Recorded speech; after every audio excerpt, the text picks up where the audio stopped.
We're here with Vicky Smith with A to Z Animals, and today we have a big brown bat, which is actually native to Georgia, and she has all the permits to do this legally. And I won't be touching the big brown bat because, again, that would be illegal, and you do have to have a rabies vaccination to be able to handle bats legally.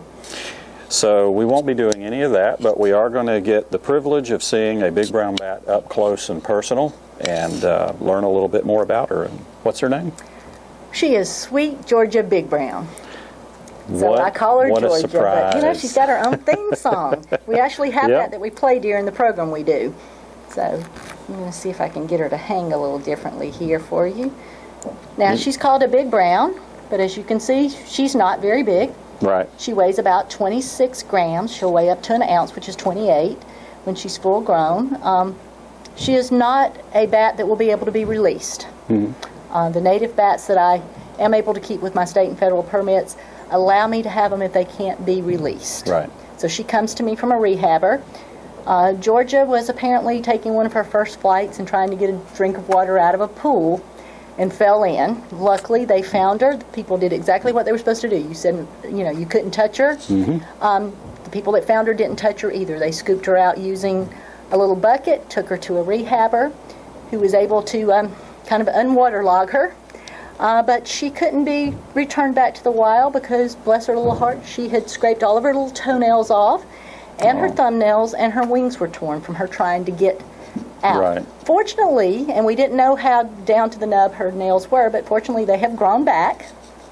Her wings have healed, but because we couldn't put her back with her own colony, she didn't have a mom to teach her how to learn all the things a bat needs to know, where good hunting time is, how to hide. Right. So Georgia will remain with me for the rest of her life. And a lot of people don't realize that bats are very long-lived for their size, up to 40 years in some species. I'm not sure about big browns. And as a result, they learn from their parents. They don't have just an innate ability to know how to do everything. So they do have to learn and be taught, and if they miss that, they're at a great disadvantage. Yeah. She seems very calm. She is. Well, she came into captivity quite young. I don't believe that she loves me. I'd like to think she does. I love her, but I don't believe she loves me. I do think she knows I'm the person that provides her food, and she has learned to trust me. What you see her showing her teeth now is she's echolocating. Right. If I'm waking her up, she's going, well, where's the food? And yeah, I know you're waking up. I hear stories all the time of people. There she is. You can see her. That's a very good example. If you are ever around a bat that has come into your home or fallen on the floor, and as you're going to them, you see them doing that with their mouth, they're not trying to bite you. And I hear stories about that all the time. People going, oh, it tried to bite me. It's not trying to bite you. It's actually looking around its environment. It's trying to see what's going on using the echolocation. Because even though they can see fairly well, the bright light is kind of blinding to them. Their eyes are designed to see in low light. And if she was upset, she would be baring her teeth.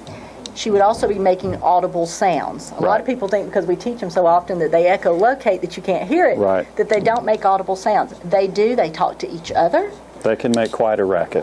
They talk to rehabbers and educators like myself. If they're upset with us, they talk to us quite angrily. And do you know if she recognizes your voice yet? I know with Barbara French, her bats recognize when she comes in the room. I don't know. I know she's learned that as soon as I touch her, she kind of looks at me. She'll echolocate occasionally. Occasionally she'll bare her teeth, and then it's like, oh, it's just you.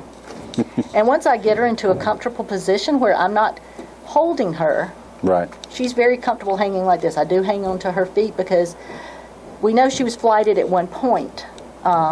We don't believe she had an injury to her wings other than the holes which have healed.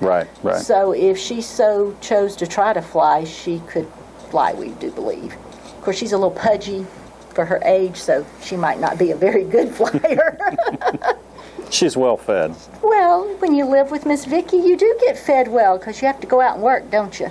And being insectivorous, you can't just go down to the Kroger or some local grocery store and buy things. What do you end up feeding? She feeds on mealworms. Mealworms. So I head down to the Peachtree City Wild Birds Unlimited and buy them by the thousands.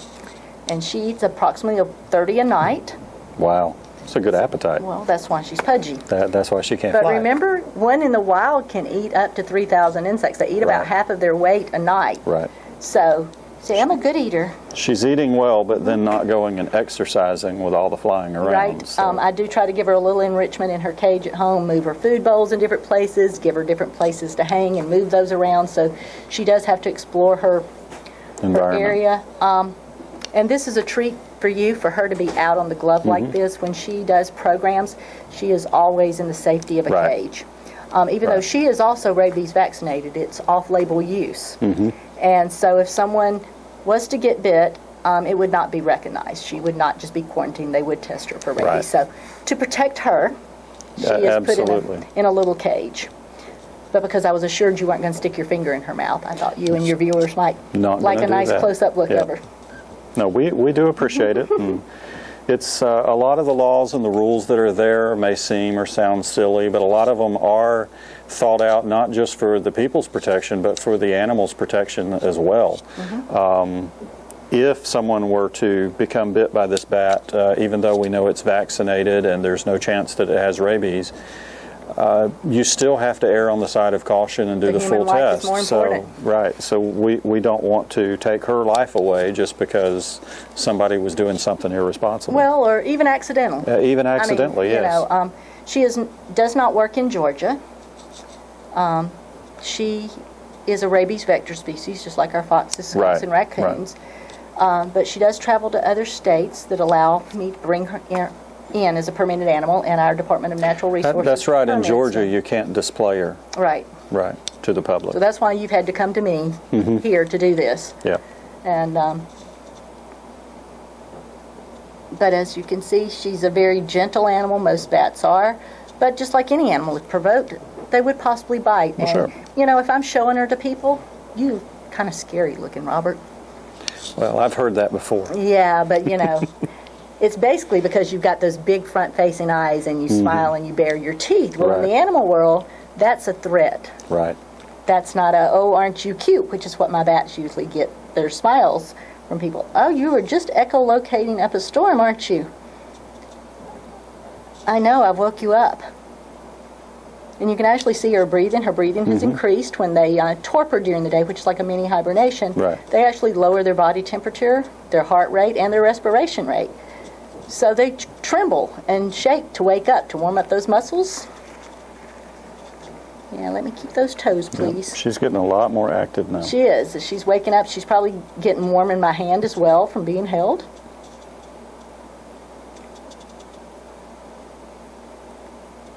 They are amazing creatures.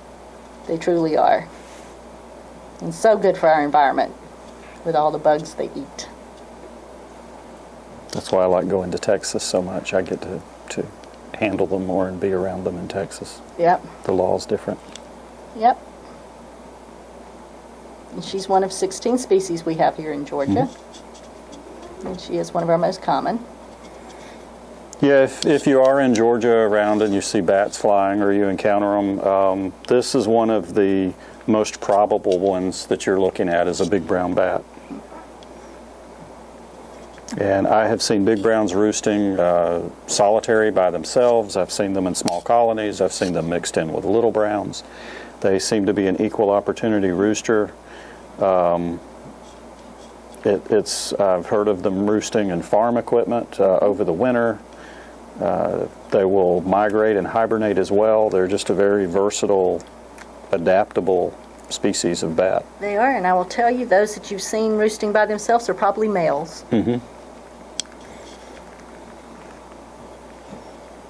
Just a going today. She is. It is supper time. Well, we appreciate it. Oh, well, thank you very much. Enjoyed it. I appreciate it. And I'm glad you got to meet Georgia. Yep. Hi, Georgia. Say bye, Robert. Just blessing me out now. Nah, you know it. I'm interrupting her dinner. You are. But say, I'm so thankful you give us habitat. Yep, this is a species that would use our bat house Most certainly. very well, that would cling into it. We've seen them using the bat houses. And they use those claws to grab hold of those little roosting grooves and climb up and hang upside down like they were in your hand. And the roosting grooves really make it easy for them to cling. They don't have to work at it, and that's one reason that we do that, as opposed to some type of a netting which could entangle them. They could get hung in it.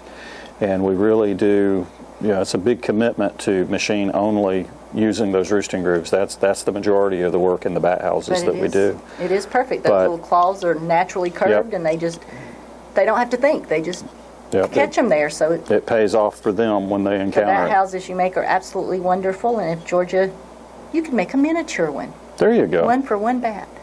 Why don't I do that? I'll make should. you a miniature. I'll make you a miniature bat house for Georgia. You would like that, wouldn't you? And we'll have to do a follow-up video when I make a miniature bat house for Georgia, so and that she they can love having hang something in it. up against their back and up against their belly, so that's why they cram so many of them into those bat houses. Yeah, you can really see the way she's being held, how she likes to be enclosed in, and how she can squeeze into that little 3/4 inch chamber and really hold on. Yep. So, thanks for making bat houses for us. I'm happy if you make bat house for any species. Yep. Well, if you have any questions, let us know, and we appreciate you watching our video.